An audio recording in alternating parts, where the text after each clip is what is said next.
Oh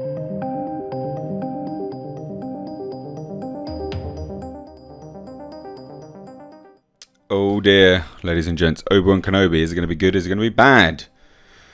Well, Kathleen Kennedy is indeed a part of it. We've always heard these rumours. Unfortunately, from contemporaries of mine, I guess. People would say that they're contemporaries, purporting that, oh, she's just on gardening leave. Oh, she doesn't do anything anymore. Oh, she's basically going to be fired. Oh, she's essentially fired, but, you know, we can't say anything just yet. Oh, she was fired last week. Oh, she's going to be fired tomorrow. Oh, she's going to be fired in April. Yeah, well, I mean, she's not. She's still there. It's just become a meme at this point, hasn't it? Like, what do you say? Like, how do you describe this? I mean, look, Kathleen Kennedy has come out and basically explained why previous versions of the Boba Fett, not the Boba Fett, the Obi-Wan Kenobi show failed to materialize. One of them was actually that it was too bleak, which caused the major rewrites, which I covered, and in that video I said, look, I mean, this is just ridiculous, because look, at the end of the day, if you're doing key rewrites whilst you've already entered in production, you failed, right? Like, you have absolutely failed. You shouldn't have entered in production anyway. You've got to halt production for rewrites because you're like, oh, it's too bleak. It's like, okay, well, why did you greenlight it? So, yeah, shame. I wish my contemporaries were right when they say there's like some, I don't know, some weird internal battle at Lucasfilm and Kathleen Kennedy's actually fired now. But it's very clear that they're wrong. I mean, it is very clear that they're wrong, but whatever. So Lucasfilm President Kathleen Kennedy has explained why Obi-Wan Kenobi struggled to get out of the starting gate, revealing what was wrong with previous iterations of the series and how much it's changed. So, let's see how bad this is going to be. Okay, let's see what could have been to what has become. Now, Obi-Wan Kenobi was originally going to be a movie. We knew that. But when Solo, a Star Wars story, bombed at the box office, plans at Lucasfilm changed. I mean, that was a ridiculous choice anyway.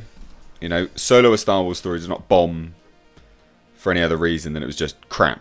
Well, personally, I didn't find it that offensive.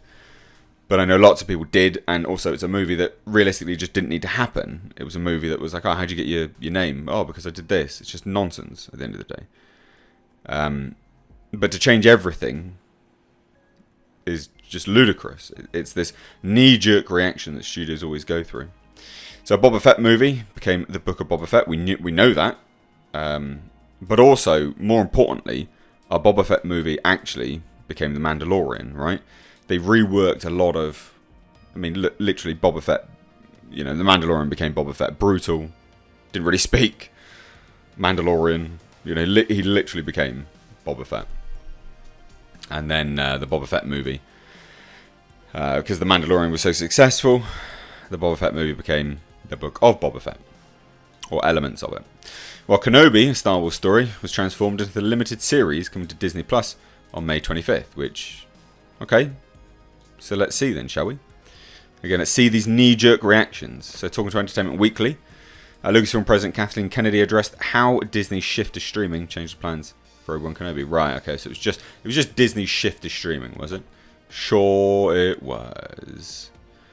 When Bob Iger was very specifically said, we are going to start to shift our priority to making series for Disney Plus, and we're launching the streaming service. That really was what shifted our strategy. Sure. No one believes this. We started to look at the opportunity in the streaming space where we could do long-form storytelling.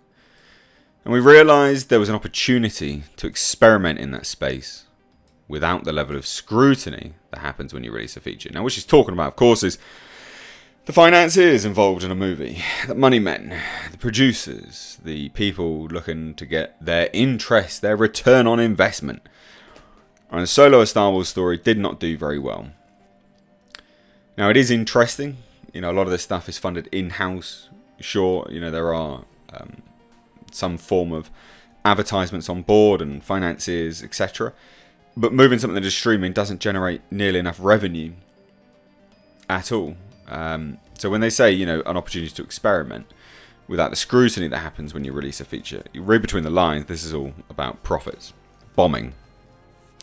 But it is interesting because you would think that they would push some of these things for features for profits, but never mind. So that feature went through quite a few creative teams, and it hasn't exactly been smooth sailing for this limited series. No, production was pushed back due to script issues. Again, why did you greenlight something if the scripts were crap that you were then going to change? That's stupid. And there was a time when it looked like the plug might be pulled altogether. Now she says the following. We're looking, ultimately, to make a hopeful, uplifting story. And it's tricky when you're starting with a character in the state that Obi-Wan would be coming in off of Revenge of the Sith. There's a pretty bleak period of time. You can't just wave the magic wand and with any writer and arrive at a story that necessarily reflects what you want to feel. I mean, yes and no. Yes and no. You could be smart about it and just write something a bit better.